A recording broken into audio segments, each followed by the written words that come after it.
Hey everyone, this is Songtradr Happy Hour. Today we're joined by the founders of Proof of Concept, who amongst many things have been making waves in the vast ocean of social media with their keen ability to identify and launch new talent. They are the minds and creative force behind some of the biggest viral campaigns, having amassed 30 billion views on TikTok, featuring unknown creatives and turning them into superstars. They're here to share how they made all of this possible. We're very excited to welcome Billy Mann and Benton James. Hello, guys. Hi. Hey, how you doing? Good to be here. I am doing very well. It is good to be here with you as well. Do you want to let everyone know where you're calling from? Shall we start with Billy? Yeah, I'm in Connecticut, outside of New York City. Yeah, and I am in Hoboken, New Jersey, just through the tunnel to New York City as well. So amazing. I love it. You know the lay of the land, and I promised you I wasn't going to bring up the Sixers. Yes, please. There's not enough. This is a dry setting, so please, no Sixers. Sixers. Okay, so before we dive into your TikTok expertise, I'd really love to just touch on a little bit both of your experiences in the industry, because you both have done so much. For those out there who don't know, over the past 25 years, Billy's worked with such names as Pink, John Legend, Sheryl Crow, Cher, Hall & Oates, Art Garfunkel, Sting, and of course, you know, I have to throw in the Backstreet Boys, Billy, because we're both on the same album. Did you know that? I love that. That's great. Yeah, we're stablemates. And Benton, working with Kelly Rowland, Jordin Sparks, producing alongside Mutt Lang. That's just some of what you've done, but maybe I can ask you to give us a little bit of story about Supah Mario, how he went from being a janitor to a #1 with Drake on Billboard. Well, it's always funny because Supah Mario is such a special soul, and I always say, like, his biggest accomplishment, if you ever get a chance to follow him, is his accomplishments as being a dad. He is so dedicated to like his kids and like, I mean, his daughter, and making sure like that she's been in school. He like spent the last few years, like, you know, during pandemic, making sure that he was like teaching and making beats for Lil Uzi on the side. So like, it's always like such a cool story to, you know, from where he came from to where he is. But I always feel like he will never get enough credit for the dad that he is. So if me giving him a part of a runway to have a career is awesome, but I hope in some way I was able to help him achieve what he has as a parent. That's been cooler to watch, if that makes sense. Makes total sense. And I'm sure you had a lot to do with it, but not taking away any credit, of course. Sounds like he's done amazing work. And for you, Billy, you've worked with such huge names. What kind of depth and resilience does it take to work at that level, would you say? Well, everybody is always asking, what is the X factor? There's obviously TV shows about it and people trying to find out what that is. And I would say that the through line is really that an artist knows who they are. They have a narrative that's true to who they are. And then they have the discipline and the ambition to execute. And which is hard because especially today, in the past, when I started in music, there was the distribution availability was really limited. You had to do business with major labels. Today, we could literally collaborate on a song, the three of us, and upload it to globally, and it'll be distributed globally just with pushing our phones in and negotiating swipes and presses. That is just a very different landscape. So I think the reason why the discipline and the pure narrative is so key is, one, there's a lot more choices for fans to choose from.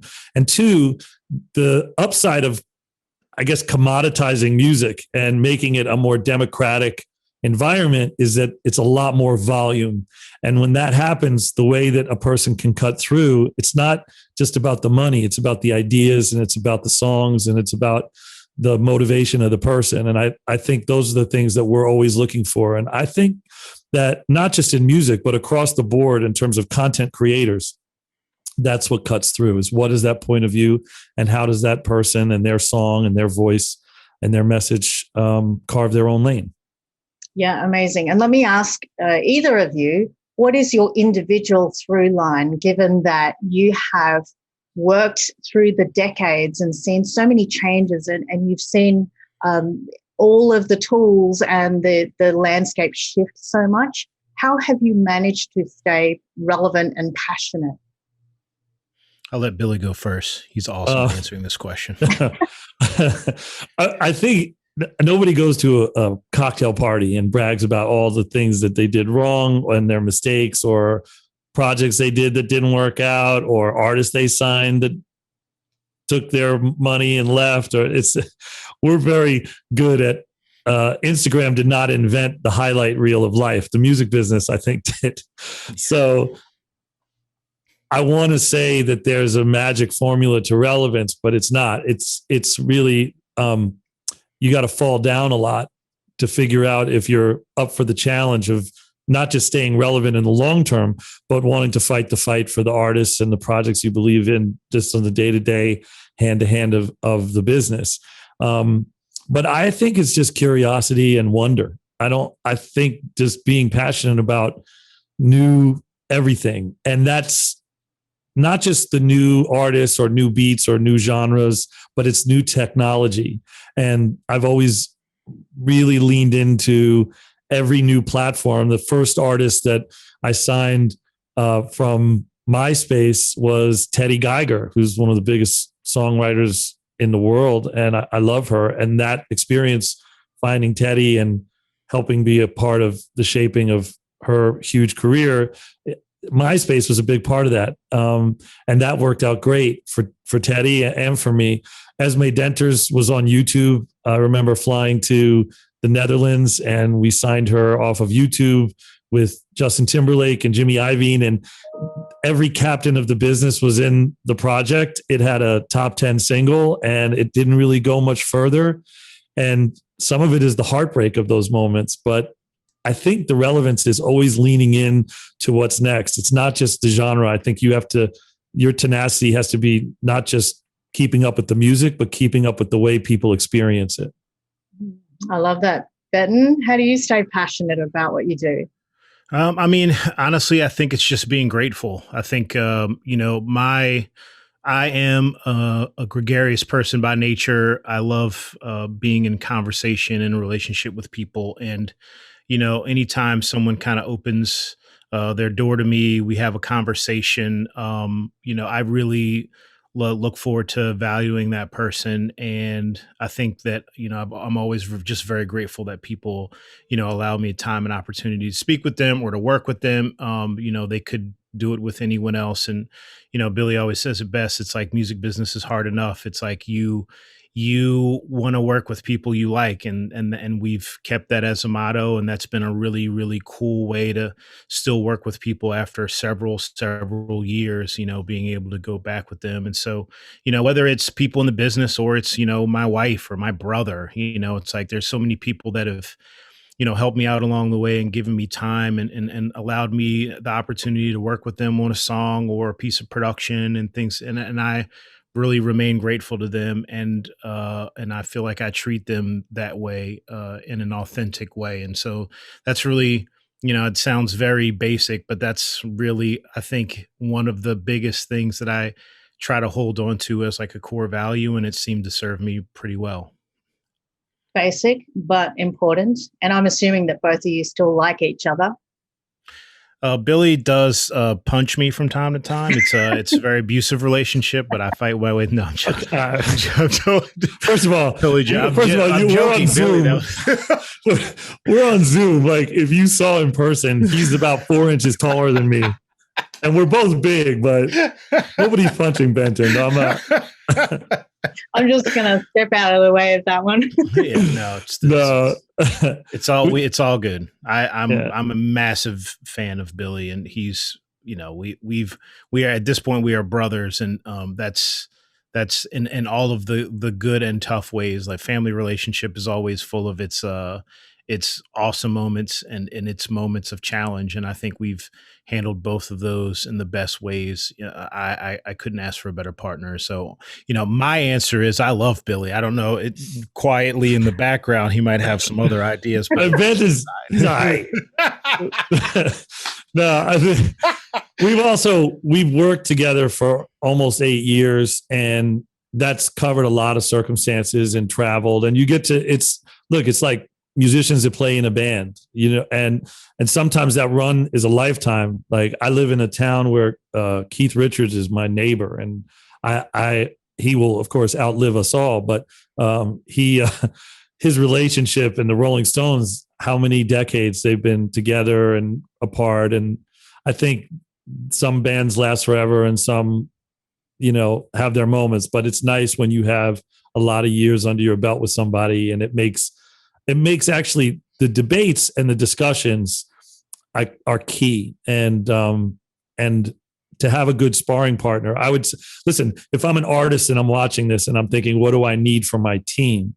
I think being able to have a sparring partner with a manager or with a lawyer or a collaborator, if everybody just agrees with one another and doesn't really test the mettle of their ideas creatively or in terms of the direction or strategy of their career, you either get wildly lucky or wildly stale.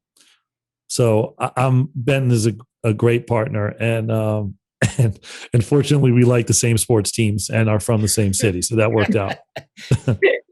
Yeah, and it's sparring partners, you have to learn when to duck too, right? Yeah, exactly. So I wanted to ask you both that because you have worked at the top levels for so long, how has this helped or hampered your ability to navigate the shifts in the industry? I mean, I think for me, go ahead, man. I think for me, it's like I've tried to remain as least prideful as I can. And I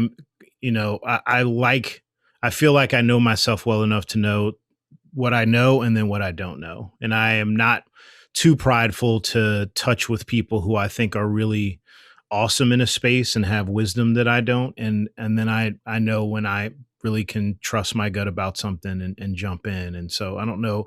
I always feel that's not a popular answer, maybe as far as executives go. And, people always want to have the secret sauce, but I love being able to play teams and in the best way.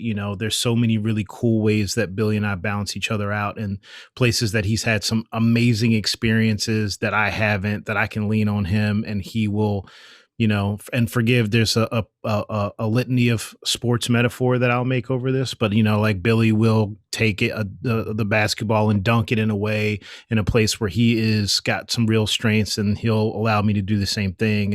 And even outside of like our little sphere, there's people who are real unsung heroes of ours on our team and things of that nature. And so like that really excites me to like work with people who are smarter than me at stuff, and I'm never afraid to touch with them when I need some guidance or some thoughts that I don't have, and so that's really how I feel. I just if I don't know something or I don't feel like I've got a real grasp on, I'm just not too prideful to ask someone who I think is really good in that space. That's me. Yeah, I love that. And the sports analogy is learning when to pass the ball, right? Yes, exactly. Yeah. Exactly like that. Yeah. So can I ask, tell us what proof of concept is and what are some of the ways that you're doing things a little bit differently? Proof of concept is, the name is precisely what it's meant to be, which is it's great to love a project, an artist, a brand initiative, or any format. But the hardest thing for anybody to do is to actually prove their case. And when you're an entrepreneur in music, I feel like there's a lot of talking. This is a business, even just podcasts. There's a lot of experts. I'll peek in on Clubhouse and just listen to people. Some I know, some I don't, pontificate about the music industry. But ultimately, as a songwriter, and this, songwriters are the greatest entrepreneurs in the world, because for many reasons. One, we don't even realize that we're the greatest entrepreneurs in the world. We're not thinking in that way. But every day is a proof of concept moment. If we think about accountability, we think if we don't write a song that's commercially viable, we don't eat food. I mean, that is a direct accountability. That is what entrepreneurs need to be made of. And not only that, but our existence and the health of being a songwriter is also based on a collaborative ecosystem. If I mean, there are some writers, I've written some hits alone, but most of the songs I've written with other people. And just that alone what does that mean? That means 2 songwriters, 2 publishers, potentially 2 different PROs, potentially 2 different managers, 2 different people pitching, 2 people's view of what it should sound like. I mean, that becomes a pretty significant sized collaborative pool, but we don't think that way. And I think that building an artist or building a brand initiative, it's that same collaborative accountability. Proof of concept is taking that way of thinking that we already have and then applying it to either the artists that we sign to develop, the initiatives or the activations that we look to do, or the basic soup to nuts, Benton discovering Supah Mario as a janitor and Supah Mario going to the top, and the list is long of a lot of these artists that we've worked with, but there's also a long list where we've tried and it hasn't worked out. But our goal should always be to prove the concept to whomever it is, the artist, the songwriter, or the activation. And that's our way of holding ourselves accountable, is by branding ourselves precisely that. And I think it's given us a lot of good discipline as we've launched. Yeah, I can see you nodding there, Benton. Did you want to add anything to that?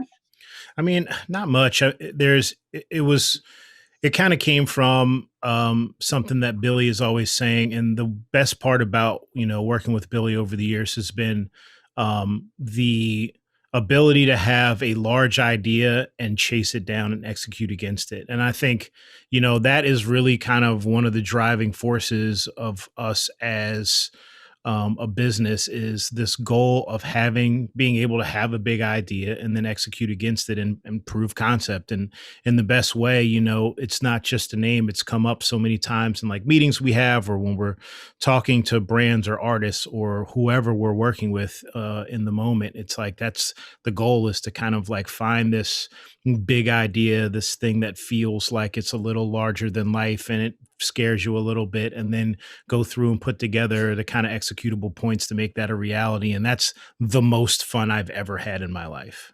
Yeah. Oh, wow. So it should be fun. By the way, we had a conference call this morning. You can't underestimate or undervalue insisting that there's fun involved, because if it's not fun, I don't think anybody should do it. I don't care what business you're in. I mean, assuming you have the option, you should make sure that fun is in your paycheck. 100%.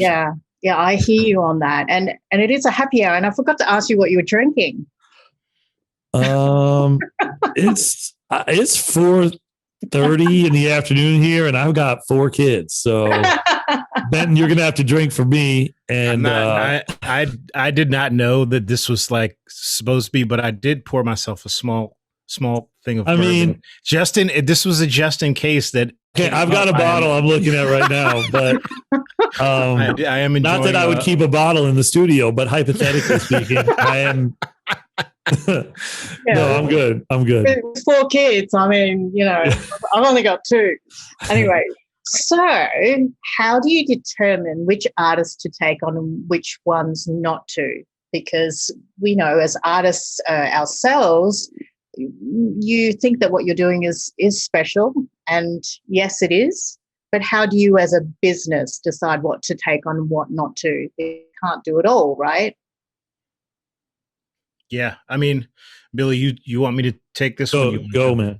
I mean, look, I think one of the most rewarding experiences has been the partnership with Warner and being able to tell stories of artists that feel like they need to be told. Like, there's no shortage of someone, on social media, deciding to be an artist and writing a song and posting, and those things are cool. But like, I was talking to an artist named Blackbach that we work with, and sharing it with him a moment that I had with my 90-year-old grandmother, who was one of the first Black business owners in a city called Greensboro, North Carolina, who I played a song for called Michelle's First Day at the White House. And my grandmother sat in, at lunch counters and got arrested. And my mother integrated a school and got chased home from school. And like,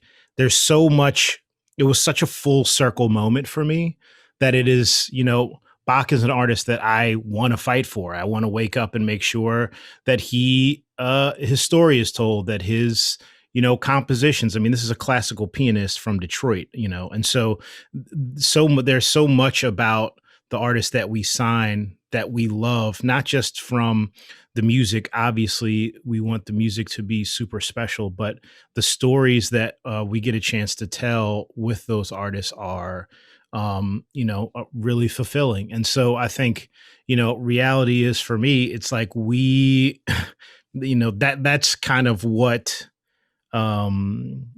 really makes me excited, like being able to tell those stories and share with those artists, whether it's Bach or it's a Mann or it's, there's a number of people that we get to work with all the time. That is extremely fulfilling to me. Yeah, I bet. And given those stories are so unique, does that help to influence your marketing strategy for each one? I would say one of our superpowers is the fact that Benton and I represent a cultural diversity. I think one of our superpowers is what we do with that those diverse points of views.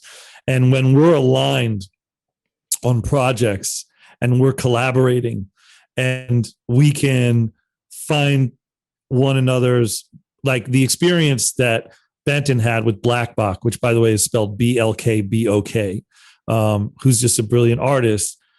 Clearly the depth of his full circle moment is one that I'm an observer of that moment, but how it informs me and inspires me to be his partner and to help elevate Blackbach as an artist that's part of the magic of having a diverse team and also making the artist choices we make mission based, like really feeling like it's a mission that we're signing. It's not just a thing or it's a hedge, but really something that we want to go after because we love the people, we love the mission, and most of the time we love all of it. And given it's a mission and it takes a heck of a lot of work to launch anything, of course, what are some must-haves that you look for when looking to work with an artist? I would go back to where we started this conversation, which is the discipline and the ambition and somebody who knows who they are. That is a must-have, because when you go out, if you get lucky enough to have a moment, I mean, remember where we are. We're at 60,000 new tracks a day on Spotify. This is every day new tracks. And we're also in a place where the percentage of artists, it's like less than 2% of the artists on Spotify make up 90% plus of the revenue. So despite however many records are coming out, the ones that are really poking through and that are generating revenue, meaning that they are reaching the highest altitude to reach a lot of people, it's really small. So that in and of itself requires a lot of elbow grease. And for us, because we have the resources and the ability to move people closer to the top of the pile, we got to choose really wisely about who those people are. And sometimes, so I speak for myself, but sometimes I don't. Sometimes I'll fall in love with the idea or a song or the person. And then Benton will call me and go, hey man, we got to wait and see if this person's going to catch up or not, and vice versa. So I think that's the imperative. The imperative is making sure it's seen as a mission and not as a moment. And I think those are the results that you get based on how you walk into that relationship in the marketplace. I love that. And given that you've touched on moments, the industry is very much about moments now, isn't it? And the cycles are just getting so lightning fast. How do you try to nurture longevity and that artistic depth in that quick space with your artists? I think it's brutal patience. I don't know if Benton, it's like you got to be really impatient and really patient at the same time. I don't know if that makes sense. I mean, I don't disagree, but I think it's like, I think in the best way, it's like just finding the right stories to tell. It's like, human beings are violently narrative driven, from a caveman scratching a story of whatever on the wall to, the next Marvel movie. It's like we are driven by this idea of story, beginning, middle, end. And I think, in the best ways, even the best kind of like marketing ideas, like there's a few folks that I really are in the business that tell great stories with their artist. And that's really what it is. There is a beginning, middle, and end. There is a pause, and then there's chapter 2 or volume 2 or, the next scene. And that's the best way that I've seen it happen. And so, sometimes it feels like a challenge to continue telling those. I think that's the hard part for an artist and the team around them to kind of refresh the idea. But I mean, for me, that's like the lifeblood of being able to jump in with someone and keep them relevant, is can continue to tell the story over and over and have that's right. Subscribe to that. That's right. I'm picking up. It's like the ability to continue.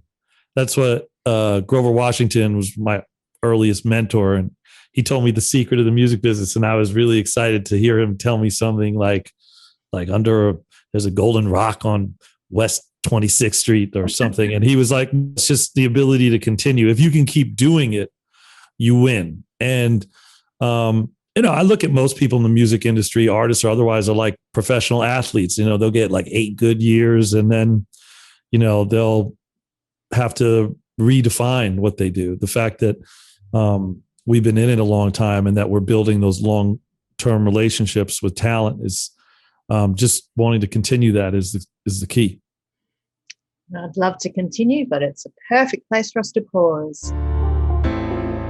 Welcome back. We're talking to Billy Mann and Benton James from Proof of Concept. So, TikToks versus TikTok campaigns. Let's pretend we know nothing about that. What's the difference?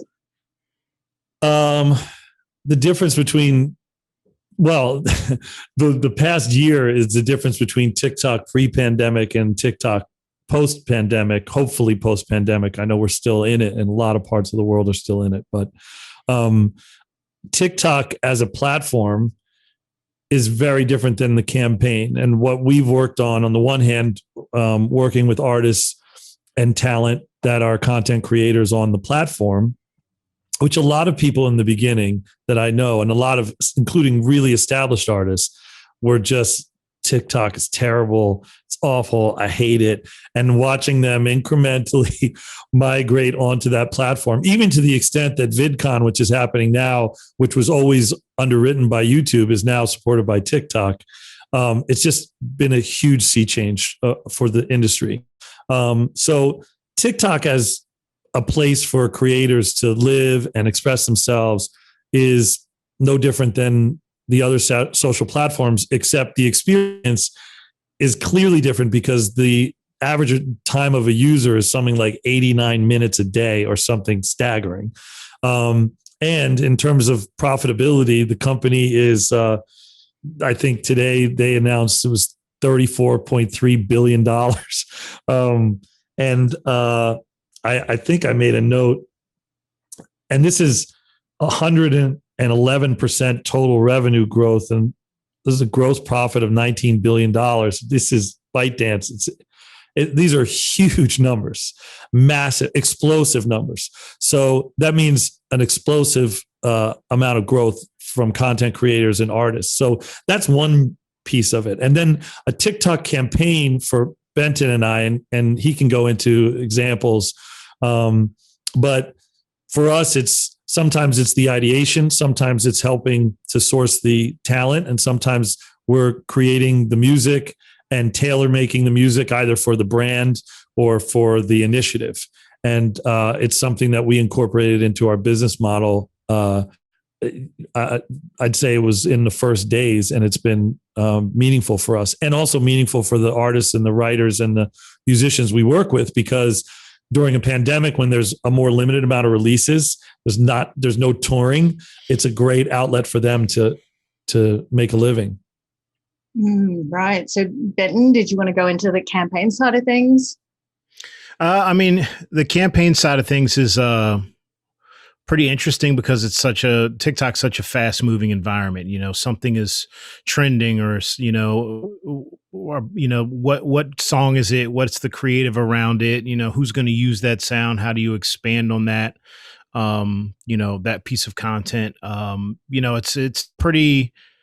It's a pretty challenging, but it's a fun game to play. And I think in the best way, TikTok is pretty much made the app to gamify the idea of putting content out. And so, the question is always, as if you're making a campaign, essentially, what game are you playing and what are the rules? And so I think, in the best ways, we've been able to kind of identify some of those, whether it's through observation or through wisdom, received, from some other folks, and put together some really cool, music and then creative pieces to kind of lend itself to, whether it's just music or if it's a brand's involvement, whatever that is, it's we've been blessed to be a part of some really cool growing things. And so, the part of it's funny because the campaigns part and the gamification of it makes it kind of fun to think through what could be a trend, or take something, that's creative from something else and kind of innovate that idea. It's a good time, but it's really kind of really strategic, where strategy meets, innovation. And that's, to be honest, that's always kind of been something where we've sat well. So that's why I think the space has been, pretty fun and eventful for us. So speaking of strategy, for an artist who is looking to get started on TikTok, what are some foundational things that they can do to be effective and get in there? I would go back to the same piece of, how do you be yourself, have an original narrative? What do you stand for? The consistency of your point of view. People like to count on the consistency of an artist. So if you think of your favorite artist, I'm a huge Sting fan, and I know one of the reasons that I love Sting is because I watched his evolution, being a little kid and following the Police and him going solo, and there was a musical journey that he was taking, and he took me on it with him. And even through genre shifts and discovering jazz and soul and R&B and returning to his rock roots, just his sensibility as an artist was always the through line. And I can count on him for that. I can count on him for lyrical depth or for charitable components. So there's mission in his music too. And that's one example, but you could use that example with Drake, who's taken his fans on a journey, or Pink, who has taken her fans on her journey into becoming a family person and being a working mom. I think those stories, goes back to what Benton was saying before, is that it's the stories that you want to believe in. And I think when you approach TikTok from a place that's clear and the story is clear and what you stand for is clear, I wouldn't veer too far off that track once you see something connect. And I watched it with Charli D'Amelio. Didn't do anything different when she started, really, to a lot of what she does now, which is in her bathroom or in her house somewhere wearing a hoodie and just being a great dancer and engaging and choosing records that were disruptive for a suburban girl to just be an amazing dancer, and people liked it and she stayed with it. And I think probably the area where I would say that a lot of artists suffer is when they try 5 different things and they get frustrated because it's not connecting. You just have to keep going, and you have to keep pushing yourself to be more interesting in the way that you deliver whatever your message is. And what I would say, and I want Benton, I want you to comment, because I do want to follow up with this with something that I think is important for people to take note of. But Benton, I want you to add to this. I mean, I think for me, there's like something that we've always kind of kept as a mantra, and it's the ability to fail. I think, you touched on it at the end. It's like, we work with Kato on the track, who, to be honest, I think is probably one of the most consistent social media users. And when things weren't working for him, he just didn't stop. He would fail, he would learn, and he would do it again. And I think Billy hits the nail on the head. It's like someone does it a few times, it didn't really work out for him, and the just a complete stop, because they haven't become, one of the 1% in the space, is like, it's really a flawed way of thinking, and it shows a lack of discipline. And I think, Kato, and I know he'll give me a little bit of ribbing for this later, but he didn't want to do TikTok. He was like against it, and he just didn't really understand the site or the app. And he got on it, he spent a couple weeks with it, and then he started posting, and then he's had success on that app for small follower number. He continues to have things go viral. The same with Instagram. And it's really because he stays consistent and posts on this day and posts on this day and learns something from it and then does it again.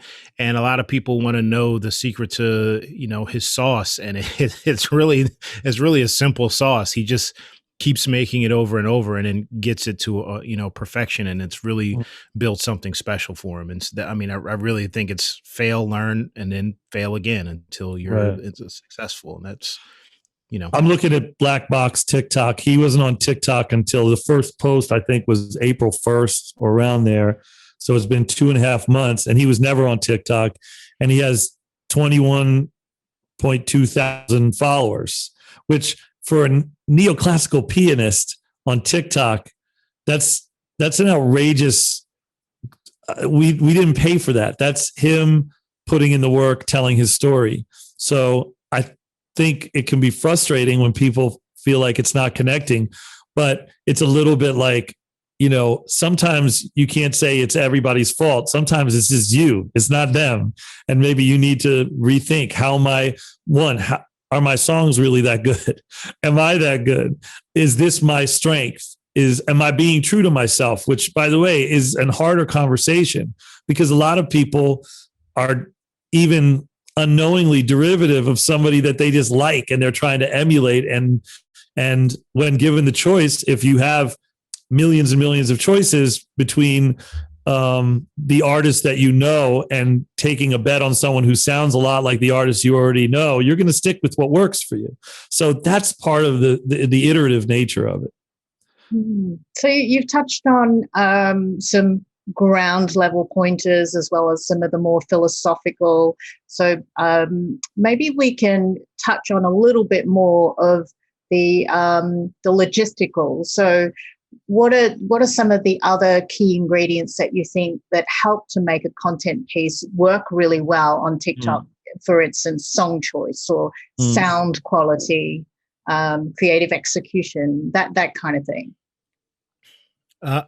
When I think about that, I think that we live in a time, and it's funny because I was on a conversation a little bit like this, and someone asked a question like that, and people who are a little older immediately want to go and give a very deep answer that's got a lot of detail and it feels like it's really powerful and has a point that someone didn't think of. And the reality is the stuff that really works is raw and unfiltered and looks terrible and is shot in like the dark. And, I think, for all the people who want to talk about like positioning of cameras and all of those things, I think people miss the opportunity to just put content out and like not overthink it. And I know it's probably honestly not the answer you're looking for, but there's been so many times when I sat in a conversation like this and someone was talking about lighting and this and that. And, you want to choose a song that's trending and all those things sound good, but like, honestly, raw authenticity to me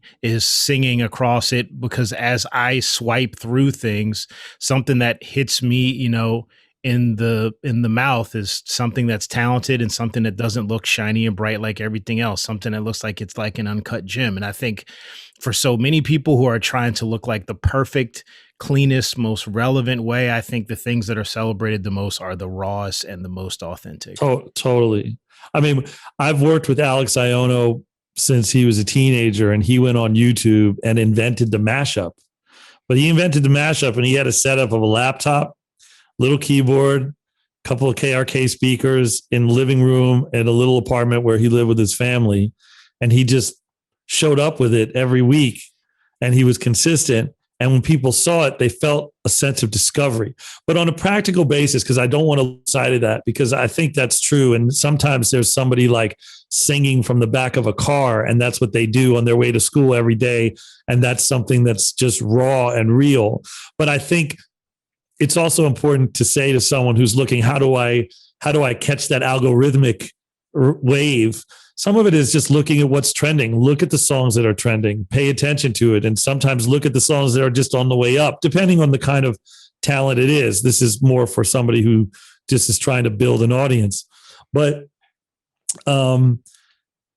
it's just key to be entertaining and to know that the people that are watching are literally ruthless, and they should be ruthless, because they're just like, I like it.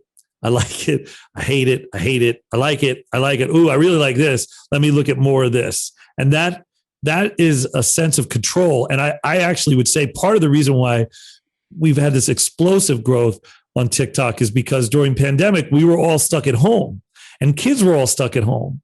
So you had a sense of control in a very controlled, almost oppressive environment where no one could leave their homes, but you could leave down the portal of this platform and feel like you had some control. You could choose whatever you wanted on the menu in a basically living lives without any choices. So it'll be interesting to see how this plays out as the world reopens, and what people feel when they look at other people in person again, even just what we're doing now.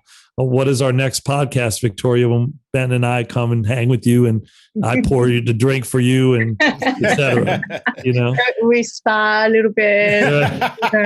I'm just going to duck between the two of you, which will be easy because I'm short.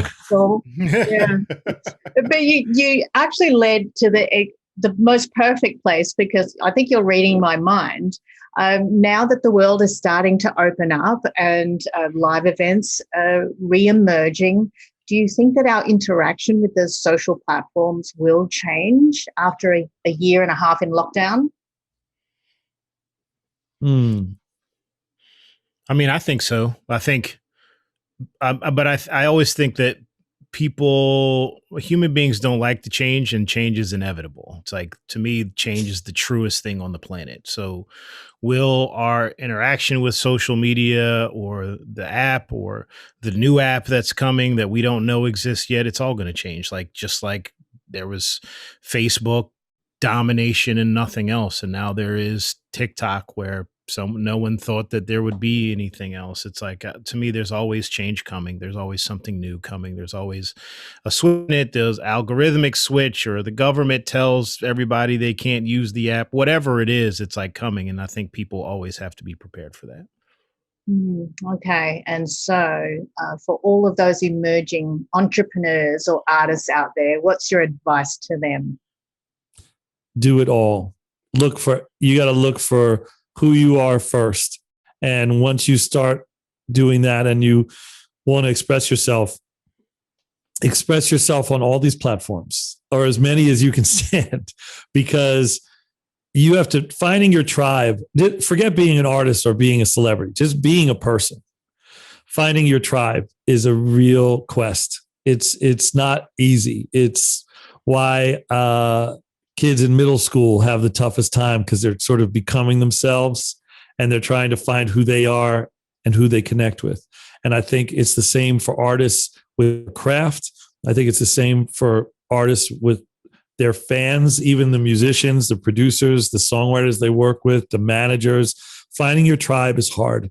But it's also if approached like it's an expedition, if it's approached in a way that it's a delicacy, then the way you factor in these social platforms is going to all stem from that same point of creation, which has got to be based on something real within a person. There's definitely, look, there are people that just want to be famous at all costs. They don't really care. What do I have to do it? I just want attention. That is a hole in a person's heart that will never be filled by likes or follows or money or drugs. That's just a thing. And I pray for those people. But I also think for some of the folks who do have the discipline and really care, that attract people like Benton and people like me who can feel it and want to feel it early and invest early, which is what we do.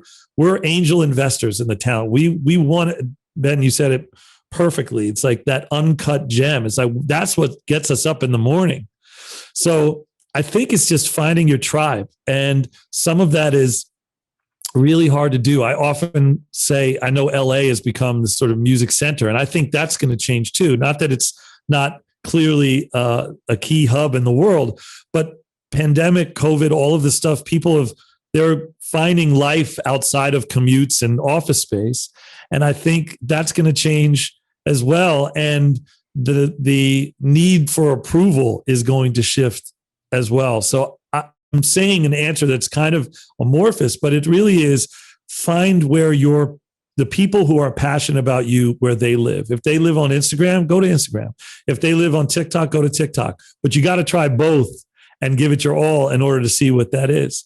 And I think in the process, if you can start off with 1,000 fans that really care, you can scale 1,000 fans. But if you just try to get a whole bunch of people that want to see you, run naked through a parking lot, you may get some people for a minute, but at some point that magic trick is going to be over, and who's going to want to stay around for that? So just build with bricks and mortar. Don't build with just like feathers and balsa wood that you think forever, because it won't. I love it. Once you rip your clothes off, I mean, what else can you take off? You're done, right? So, Ben, for you, it's time for you to stretch your angel wings. What's your advice?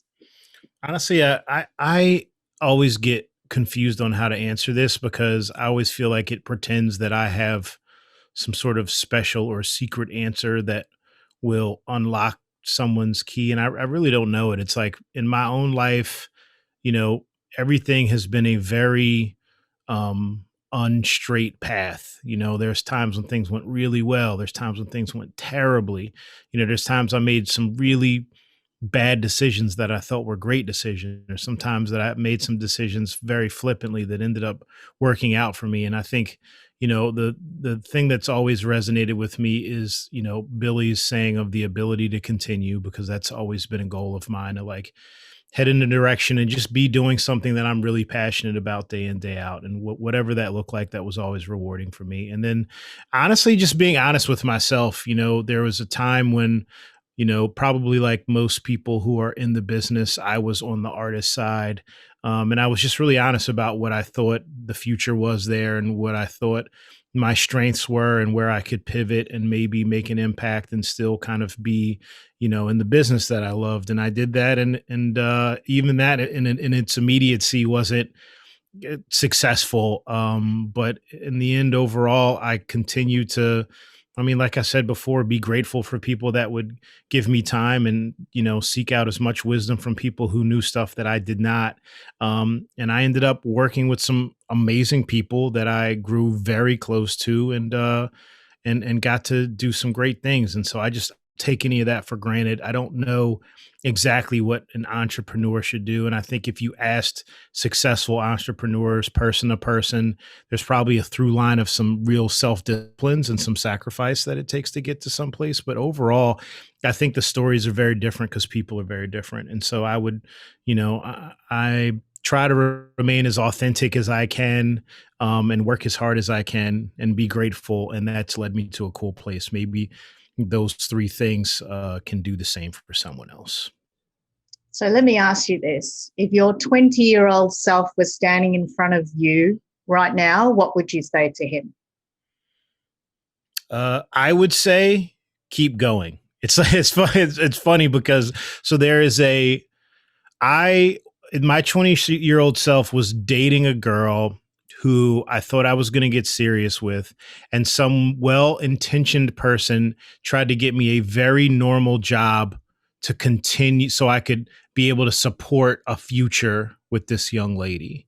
And that job, I lasted at that job for 24 hours before I made the decision that I would rather starve and make records than work a really nice job that could give me, a very cool life. It just wasn't worth it for me. And so honestly, I would just pat myself on the back and tell myself to keep going, which is kind of what I did anyway. And things worked out. And I don't know. I think in a really weird way, because of the life I've lived, I think about my 20-year-old self a lot. And I think about my 60-year-old self a lot, because for some reason, time to me, I'm always very, very conscious of the fact that I will die, and that's okay with me. But I'm very excited about the life I live, and I'm very excited about my moments, and the moments I get to work with Billy, the moments I get to travel with my wife, the moments I get to spend with my niece and nephew. These are like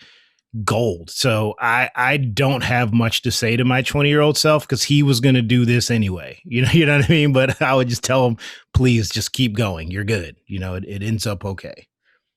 Can we ask what that 24-hour job was?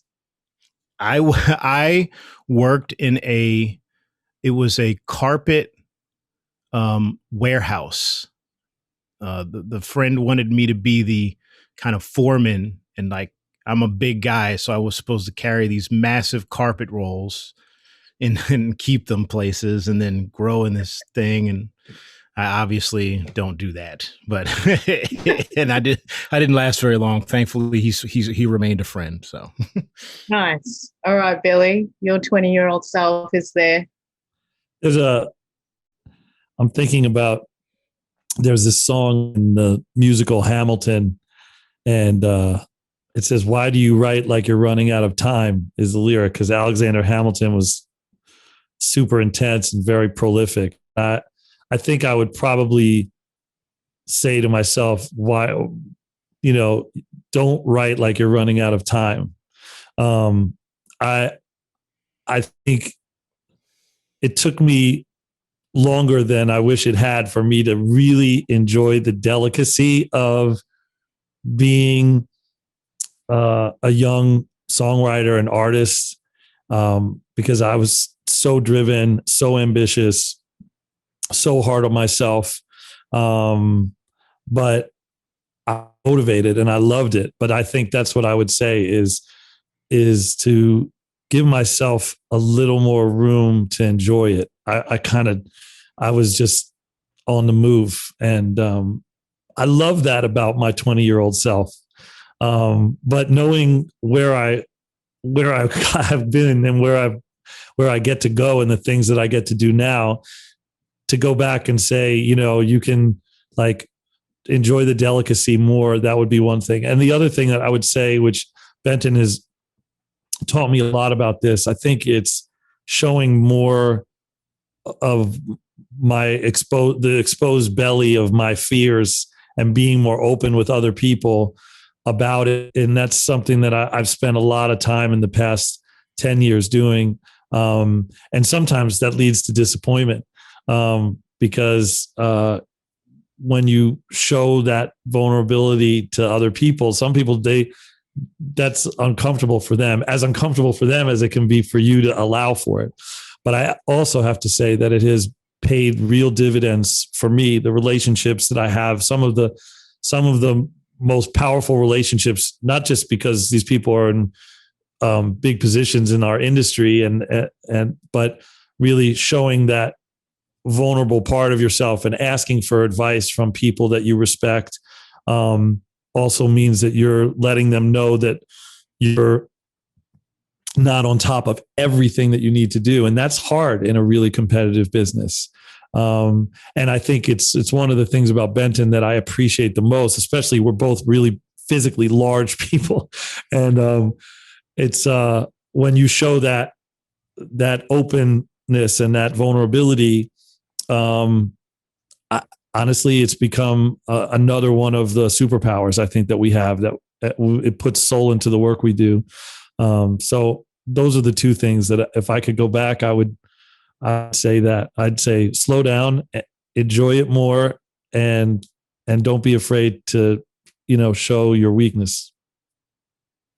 That's a great place to pause. We're back with Songtradr Happy Hour, and our guests are Billy Mann and Benton James from Proof of Concept. Okay, some community questions for you. We asked what they would like to ask you. So Divi Cray Music has asked, how do I get to make my song trend on TikTok? There are several answers to that question. That's anybody that tells you that they know the answer to that question is not being honest with you. First of all, your song has to be fucking amazing. So start there. I think the best way is to be consistent, to be yourself, and to not get hard on yourself if it takes time to build a following. And you don't have to do like one post and then you have a magic post and then everything is perfect. But I think, like I would say this about most things. If I want to know what kids are thinking, I don't ask my grandparents or somebody of a certain age. I ask kids. If I want to know how people can engage and penetrate a TikTok, there are so many creators on TikTok giving advice and tips that are really good and giving it away for free. That my first response, by the way, to anybody watching this podcast or not watching this podcast about anything is first Google it. If you haven't first Googled the question that you're asking, whether it's what is this rash on my hand, or how to make something trend on TikTok, or I need to curl my hair, or is the fact that my mustache is blue mean anything weird? Like if you Google it first before you even, and by the way, there's danger in that too, because if I have something wrong with me physically and I start Googling, for sure I'm going to die in the next hour. But for other people, I think that's probably if you want to know what I'm not interested in being a part of, is if an artist or a writer or a producer comes to the table with a question that potentially could be answered if they just Googled it. If they just went on their search engine and distilled a lot of information, not because everything that comes up is going to be the right answer, because that should be the first stop. And if that's not the first stop, honestly, it's not something that I would want to get involved with. And did you want to dive into that one or no? I mean, so last year during pandemic, Kato on the track was convinced by myself and one of our other teammates, Jack Kaplan, to start posting on TikTok. And so he starts posting on TikTok, and around Christmas, he posts a beat, just a beat, duet to this, creators post it. A young woman by the name of Raekwon Maria in Australia, who just got on the app, goes on TikTok and writes a little freestyle to this beat. And this song takes off like a rocket. And I remember before Christmas talking to Kato, and he was like, man, this young lady from Australia did this thing. It looks like, it could be something. And then 3 weeks later, literally, I am on calls every day with Australia trying to complete a deal, and labels are calling us, and I would love to be able to tell you that I knew exactly how this happened and we had this special sauce, but the reality is he just put it up. You know what I mean? And there's like I've told Billy, it's a litany of answers to that. Is it a hip hop song? Is it a country song? Is it a ballad? Is it, there's just there's no button to push on any of it. And it's like, and it's like everyone always wants to know, like, Billy, how do I write a hit song? like, Benton, what's the secret to this? And it's like, I'll be honest with you, there's 1,000 different ways depending on the artist and the time of year and the music gods and people's budgets. It's like, there really is no telling, but I can tell people it's like, try and fail. Like that's the only real advice. And I feel badly because I know someone is like really looking for some like mind altering thing. But the truth is that Billy and I both know there's a kid, I think he's got red hair. He's on YouTube and he spent days with the algorithms on TikTok and like lays out times of days to post and all of these other things. And I'm sure people have watched that. I'm sure the algorithms changed since he posted it. So I really feel badly not being able to answer that question for you, but I am not one to pretend that I have the magic potion. I can only tell people to try and fail. You know what I mean? Like that sounds terrible, but it's happy hour and you'll get the truth from me. I love it. It's a great answer. Next question. Delinzo wants to know, how can I become a partner? Need to distribute my songs. How can I become a partner? I think you might be asking you guys, a partner with you. How to work with us. Maybe. I mean, so we're available on social media. We have a record label with Warner Music Group, ADA. We did a global deal. The label's called Icons+Giants. And like, I think people underestimate how accessible people are. Mind you, we'll get a lot of volume of people messaging in. So can't say we see everything, but we try to look at everything. So that's one way to contact us, and would be to start with Icons+Giants, at least on the artist side. Great. Okay. Couple more. Lindsay Hill wants to know, how has TikTok changed the music industry, and how do you see it continuing to change the industry in the future?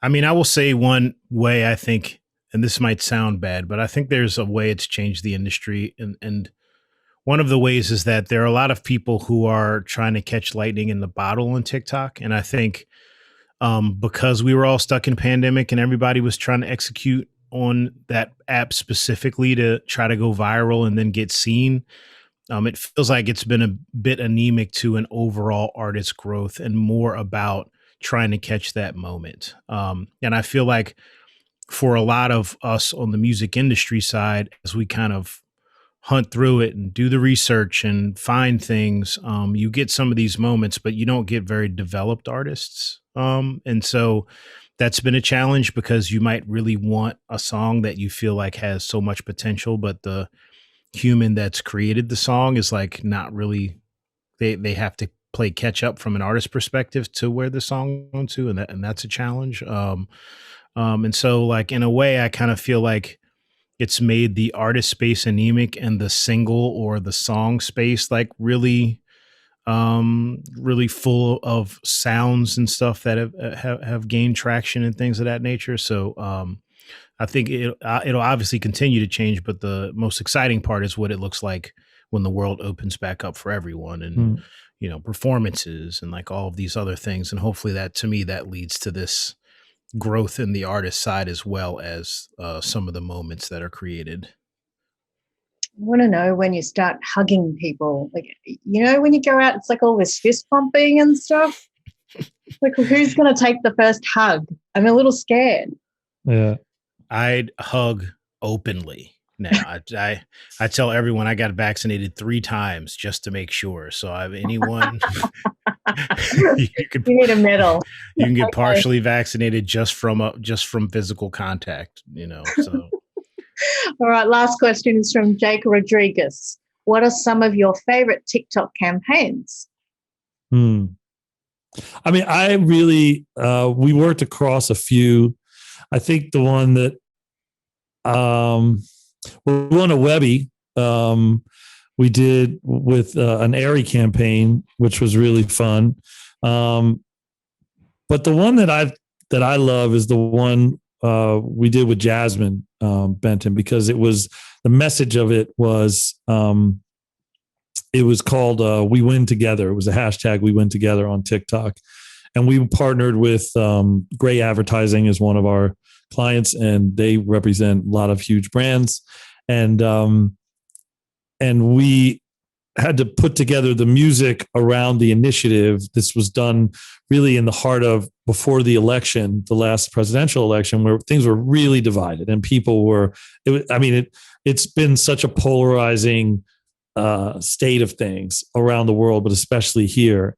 And the idea that we had this win together moment, it really wasn't meant to be for a single candidate or a single party, but it was much more of this, a huggable moment on TikTok. And then Benton, you want to pick it up, was just trying to find the right music and the right artists and everything. It was really meaningful. It was meaningful. And I think like so many other things we did, part of what made it special was working with jazz. Billy and I got an opportunity to meet Anthony Ramos some years ago as Hamilton was just starting to have a moment, and we had been in touch, and the opportunity arose for the tune, and we reached out, and she was available. I reached out to him. He pointed us to her. She was available. Things and started to work out, and we've always had a really good relationship with Anthony, and then with jazz, and Kato was a part of that as well, and so I don't know. There's something to be said about like really cool synergies with people, and again, we love working with people that we like, because the music industry is hard enough, and there was a lot of Kato's a special producer, jazz special singer, and things really came together quickly there. So. It was a real special moment, especially to work with jazz and do something like that was really cool. I'm looking at the hashtag We Went Together, and on something, and Derek Huff did. Well, there was a lot of people did it, but it's 9.9 billion views on something that really was just like a very positive moment. It's something that we could provide music for. It was a way that songwriters and producers that we know could work, like Kato, and also do something that takes this platform out for a spin for something good. And I think that that's what I'm really looking forward to seeing in the future. And right now, Benton and I we're in the middle of working on an activation called Songhouse Live. It's another way that we're trying to provide different platforms for artists who are on TikTok or on social media, and trying to give them a little bit more of a running start on things. And we're really, that's a lot of our focus. It's like, how do we invent solutions, and how do we find new pathways for artists and writers, and not be dependent on anything traditional. And I think it's going to be interesting to see what the landscape looks like today and what it's going to look like in 5 years from now is going to be really different, including TikTok, including streaming, including social media and podcasting. I think that's the fun of it. I'm very also grateful I get to do this with Benton. I learn so much from him every day, and it's just a nice feeling when you actually enjoy the company, the person that you're collaborating with, the artists we work with, the people on our team, and one another. It's awesome. And I think the diversity of our team is, I said it before, it's one of our key superpowers. Well, Billy Mann and Benton James, you like each other. We like you. I like you. So it's been really lovely collaborating with you this past hour. Thank you so much for coming on Happy Hour with us. Thank you for having us. Thank you. Thank you. You guys rock. And for all of those out there listening to this, thank you so much for tuning in. We hope you enjoyed this. And of course, as always, let us know what you'd like to see on Happy Hours, and we'll try to get it up here for you. Take care, and we'll see you all soon. Bye. Thanks so much.